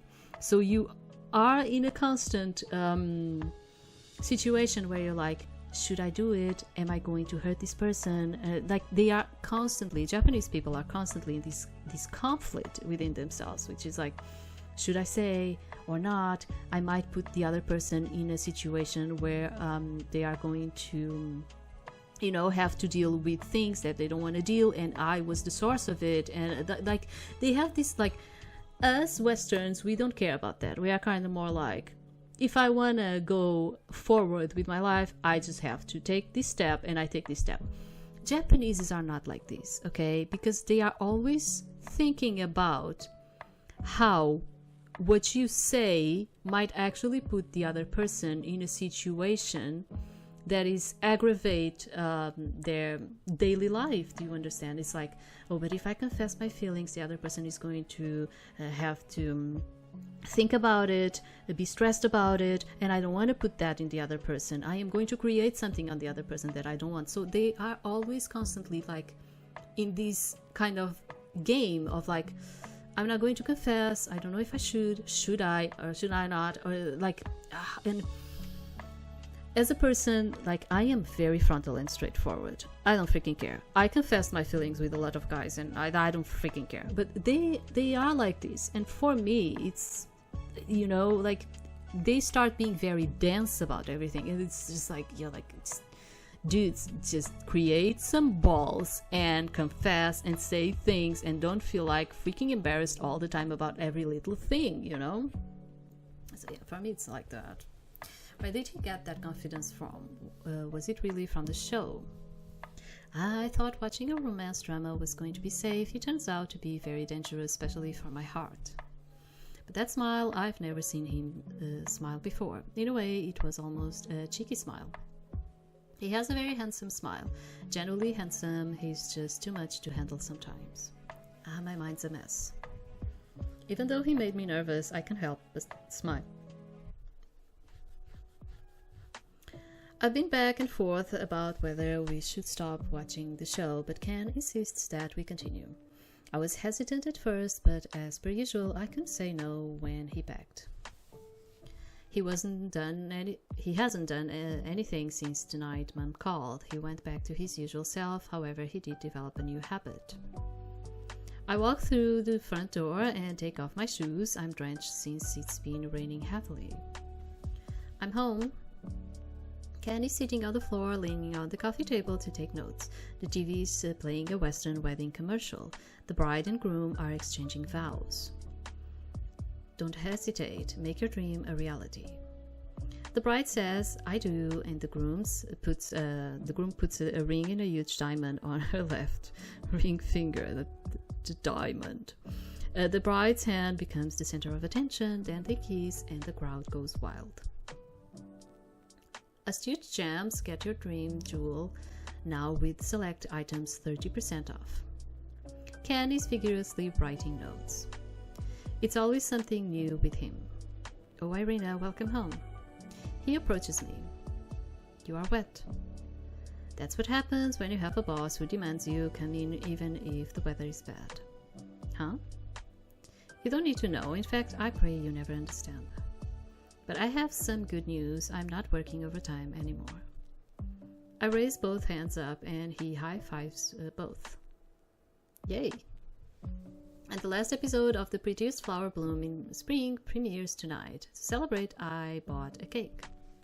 Strawberry shortcake? Yep. He's so excited to eat it, it's very cute. I'll grab utensils. Thank you, I'll set the cake down on the coffee table. He rummages through the kitchen cabinets to grab us plates and forks. Meanwhile, I set the cake down on the coffee table, so that I could change into my comfy clothes. But before I do that, I notice that his notepad is open on the page he was on. Out of curiosity, I decide to take a peek. So he was taking notes on the jewelry commercial. In the corner of the page, he wrote "engagement, trading a small thing for a lifetime." That's very cute. He's been so invested in stuff like this lately. I'm glad he's got something to focus on while I'm at work. Just as I'm closing the pad, it flips to a page with a strange drawing. It's a drawing of Earth circled. There are notes next to it: Earth population 8.3 billion, oxygen 20.95%, water distribution 71%, air quality moderate, overall planet satisfaction livable. Information on human life is limited, more action must be taken. So he's in here to gather information. These are strange notes. I wonder why he wrote them. These notes don't sound like him. He's always writing about human behavior, not numbers. Almost like a robot wrote them. This is strange, but everything about him is strange. Oh well, I can ask him why he took these notes another time. I head to my bedroom to change into my sweater and sweatpants. Later? It's raining in the episode and Takeru runs out of the building to chase after Risa. Lisa? Lisa turns around and her tears blend in with the rain. But her eyes are swollen. He's out of breath, but he's determined to say what's been on his mind all this time. I love you. He gets closer to her and she cries even more. But I'm not like the other girls. I'm not fashionable. I'm not outgoing. I don't wear makeup. You don't need to be like the other girls. I love that you care about everything you set your mind to. You notice the little things that most people don't see. He wraps his arms around her lower back, pulling her in. He wipes the tears from her eyes. I love that you work hard, but you still make sure that no one gets left behind. You laugh at my stupid jokes. I love seeing your eyes squint when you laugh. And what I love the most about you is that you have this bright, undeniable, gorgeous smile. When I think about you, I get frustrated because there is no word to truly describe how I feel about you. It's more than love itself. I thought that giving you flowers would be enough, but even then, flowers were no longer beautiful compared to you. There were times when I didn't want to learn about the world anymore and just wanted to learn more about you. You are my entire world. The pair kiss in the rain and the credits roll. I'm bawling my eyes out. That ending was so perfect. That was by far the best drama I've ever seen. Ken hands me a tissue. I thought crying is when you are sad. Are you not happy that they ended up together? No, I'm elated, but it's just that sometimes when you are so moved or happy, you can't help but cry because that's the only way to express it. Oh, you are very happy because they are together. I am also happy that they made the decision to share their true feelings. I blow my nose. What's wrong with your nose? You have liquid pouring from your nose. Do humans also cry through their nostrils? We do. Oh my god. I probably look disgusting. Excuse me. I can have him see me in this absolute mess of a state, of course. He cannot see me like this. I scurry to my bathroom to blow my nose in silence. Because you need to go to the bathroom to blow your nose. Oh my god.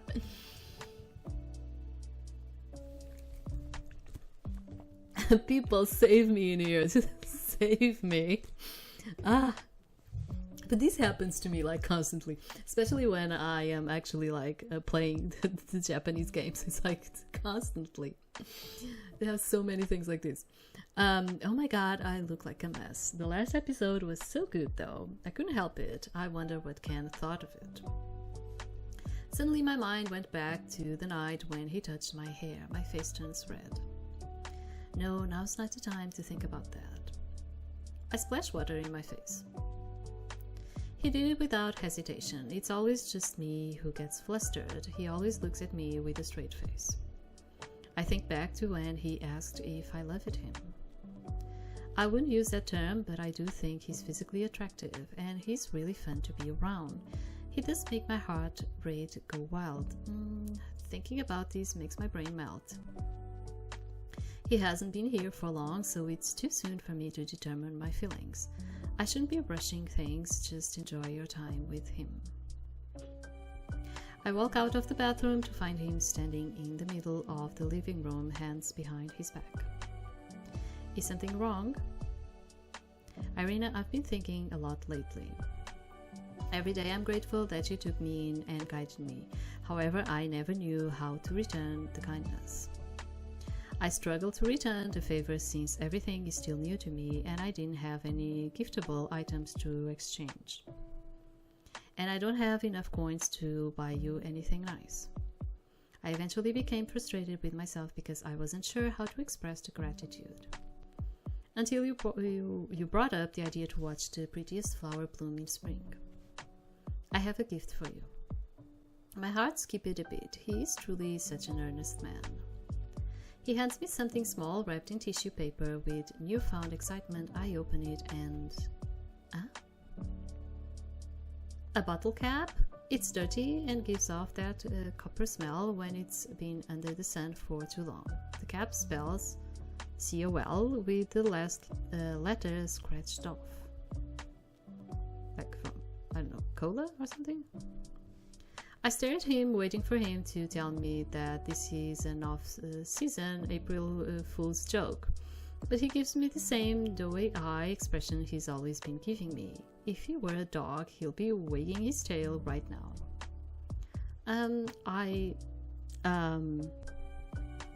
I wasn't sure what to anticipate, but never in a million years would I have thought that it was going to be a bottle cap. I found it on the first day I landed on Earth.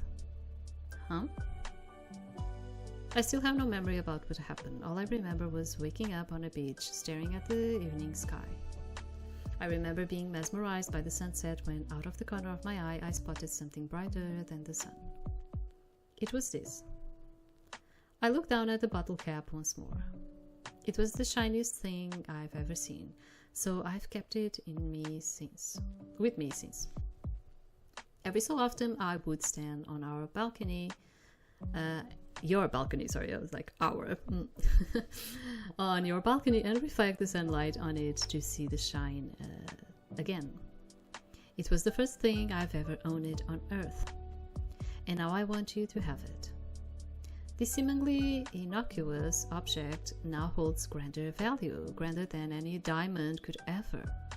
It's a precious item that Ken cherishes, that he loves.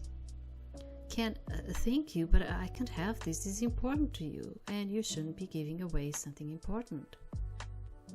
No, I want you to have it. The show helped me understand my emotions.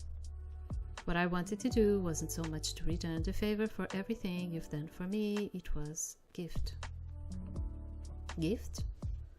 What I've been feeling inside is that I wanted to give you a gift to express how much you mean to me.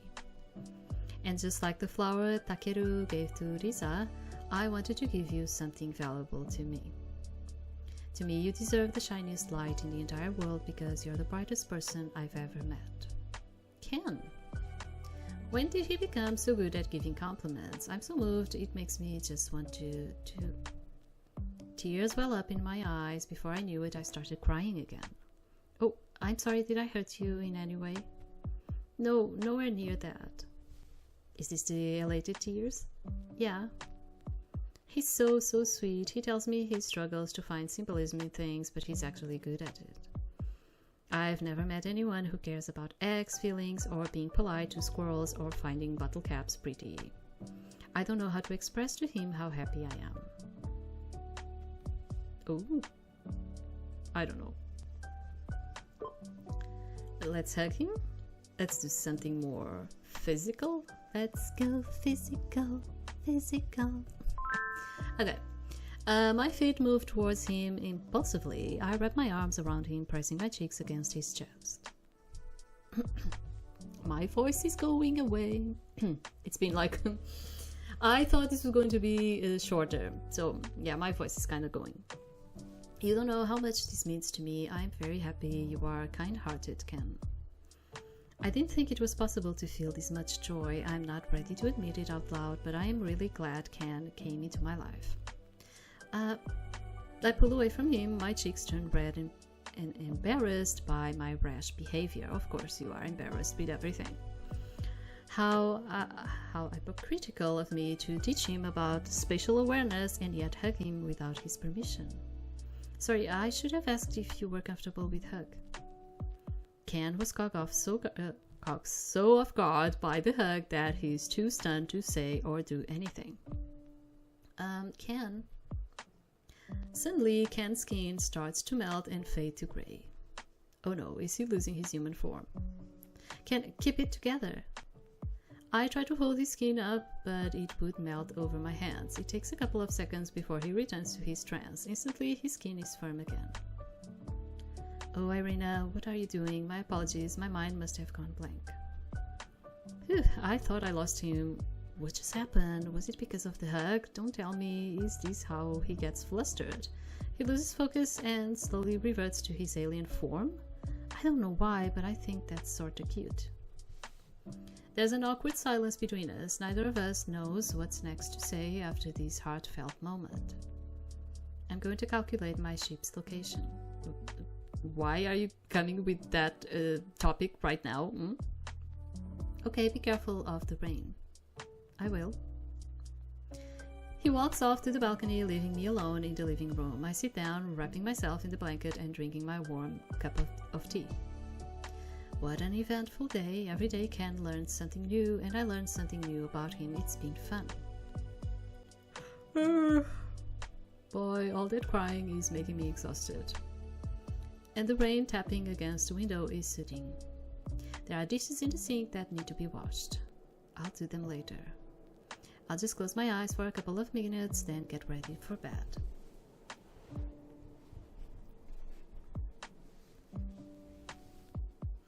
Irina, are you awake? There was more I wanted to tell you. I've been holding back the truth, and I feel awful because it feels like I'm lying to you. I didn't know how to tell you my feelings, but I do now. Every time I saw your smile, it felt like everything else on earth didn't matter. And it was different whenever you laugh. It's like my heart stops beating and my body heats up. I didn't understand it at first, but now I do. I think your smile is bright, undeniably gorgeous. There were moments when I didn't want to learn about Earth anymore and just wanted to learn more about you. You are my entire world. Huh? I throw my blanket off me. Where am I? My bedroom. When did I fall asleep? I was tired, so I closed my eyes and then I sit up looking around my dark bedroom. Ken and I were watching the last episode and on the nightstand is the bottle cap still wrapped in the tissue paper. I could have sworn Ken was talking to me just now. What did he say? I can't quite remember every word, but it's undeniable. Did he confess to me? No way. No way. My mind is jumbled. My ears keep ringing, repeating the remnants of Ken's confession. Why did I have to fall asleep? I'm kicking myself for that. As happy as I am hearing all this, there's something that's been bothering me in the back of my neck. Of my head, sorry. The confession sounded a lot like Takeru's. If not, some parts sounded like it was word for word. And it's not just that, but when he touched my hair, he did it right after the episode. In a way, it's like he's imitating the actor. Now I'm even more confused. I don't know if he's telling the truth or if he's just repeating what he's watching. I don't even know anymore. Surely he's just repeating the lines.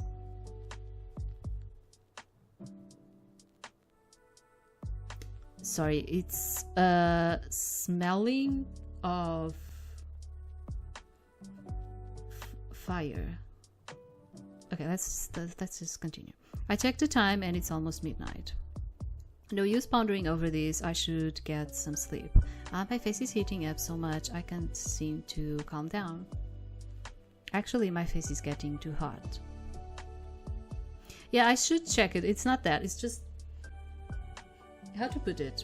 It's weird because we are still having clouds in the sky. You know that it has been pouring rain all the time. So I'm like, why is it smelling like fire when it's kind of like the weather is kind of like the rainy type of weather? Do you understand? So I'm like, should I be concerned with this? Do you understand? Because it's nothing in my house. Yeah, it's nothing in here.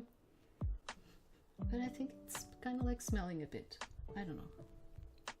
Achoo. I'm sure tomorrow will be fine. I can talk to him about it in the morning.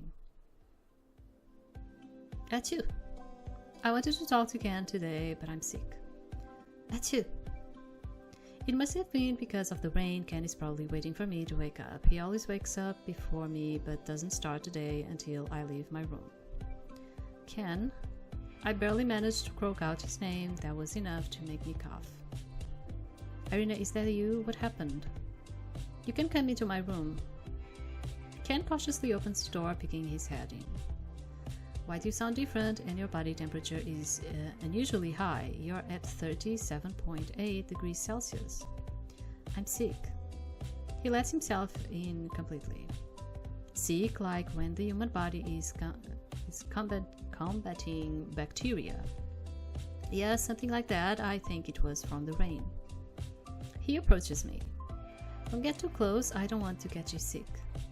Does he get sick? I mean, girl, he's an alien. It's okay. I don't get sick from human diseases.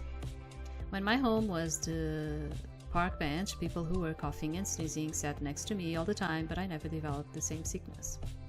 That might be a different case. Excuse me.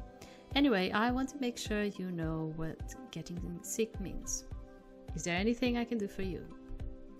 I'll be fine, don't worry about me. I have to call my boss to take today's off. For now, why don't you make breakfast for yourself? There's leftovers food from yesterday that you can reheat. I am doomed because this was supposed to be a 1 hour thing and we are continuing. Why? Why do you do this to me, developers? Why? Okay, because yeah, the thing is like my vocal cords, because then I start really stretching it. Just let me rest for a bit, then I'll come outside later. Okay. Ken leaves the bedroom. She said that she'll be fine, but why do I still feel uneasy? Do humans really leave each other? Humans heal like that. What do I do? Leave each other. I pace back and forth. I know of the concept of human healness, but I don't know anything beyond that. Have I seen this before? Think. Oh, my notepad. I pick up my notepad on the coffee table, flipping through the pages to find anything remotely about getting sick. Nothing. My shoulders slump with disappointment. If only I had taken notes about this before. Irina said to make breakfast for myself, but what about her? I don't feel hungry. My thoughts are only occupied with her. I lean against a wall. Despite a wall between us, I can hear her talking to Boss clearly. The conversation was brief. She was very apologetic. She doesn't need to be sorry over something she couldn't control. I focus on her breathing, and it sounds normal. Aside from nasal congestion, other than her increased body temperature, there's swelling in the back of her throat. She's clearly in pain, but why did she tell me she'll be fine? Is this an instance where a human lies so that the other person is not inconvenienced? Yes, Japaneses have a lot of that. Yes, my friend, they do. But she isn't inconveniencing me. I slump to the ground. All I can hear is her breathing. Based on her breathing pattern, she must have fallen back asleep. Is this what it feels like to be useless? I want to do something, but I don't know where to begin. How does a human handle sickness? I'm still holding a notepad, mindlessly flipping through the pages for the 5th time when a word catches my attention. Internet. Humans also refer to it as online. What is this? Right, the internet. I have heard people use this term before. Just look it up on the internet. I don't know. Why don't you look it up on the internet? You don't know what the internet is? Weirdo. Let's see what the internet pulls up. That's what people used to say to me whenever I asked them questions. It sounds like an instinct that every human is born with. Even Irina brings it up. No, we weren't born with it. Actually, we only have internet for a couple of years. You know, like not a couple, but like it's not that long time ago. I was actually like seeing this TV series that it was passed in the 40s, and I was like thinking, man, we really took a huge step. Didn't we? Like, especially since like, let's say like since the 50s. Yeah, since the 50s until now, we took a huge leap in terms of like science and technology. It was like something like suddenly we took like this huge leap. That is also like a reality. It's kind of scary, honestly. I look at the line I wrote right below. Internet is the name of the knowledge of a knowledgeable human who knows everything. Can reach out to internet via phone or computer. Maybe internet will tell me what to do when she's sick. She never taught me how to communicate with internet, but I can't rely on her for everything. I have to do this myself, especially since she needs help. Irina always leaves her laptop on the kitchen counter. She uses it to connect with the internet to find recipes when cooking. I open her laptop and am met with a screen with a single phrase. Please enter your password, followed by a white rectangle where you can use the alphabet board to enter a code. Numbers were always easier to understand than words, and her password is only 4 digits long. She's never shared the code with me, but I've seen her enter in multiple times. Yeah, I have a hard time using the Japanese keyboard. I confess, I have a hard time using it. I do. After entering the 4-digit code, I am met with a new screen. It's another white screen with the same narrow rectangle. This time it has a faded sentence in it. Suggestion: let me know what you need today.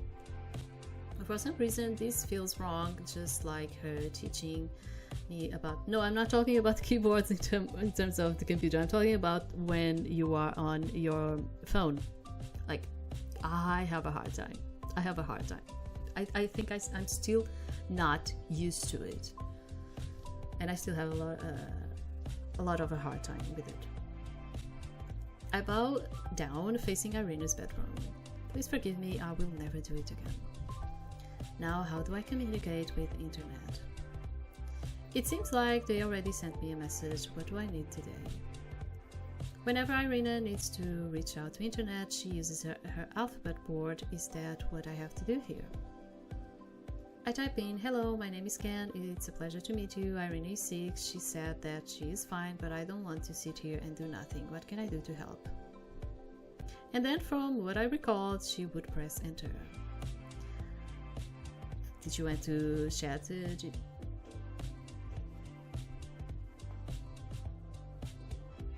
my god, I actually don't know if something is happening. And I'm being concerned. Chat GPT? I don't know. Once that's done, it only takes 0.34 seconds for the blank screen to convert it into a wall of text. There are too many words. This is overwhelming. Irina would use this movement pad. If I hover over the blue sentences, then maybe it worked. The screen changed. Fever signs and symptoms.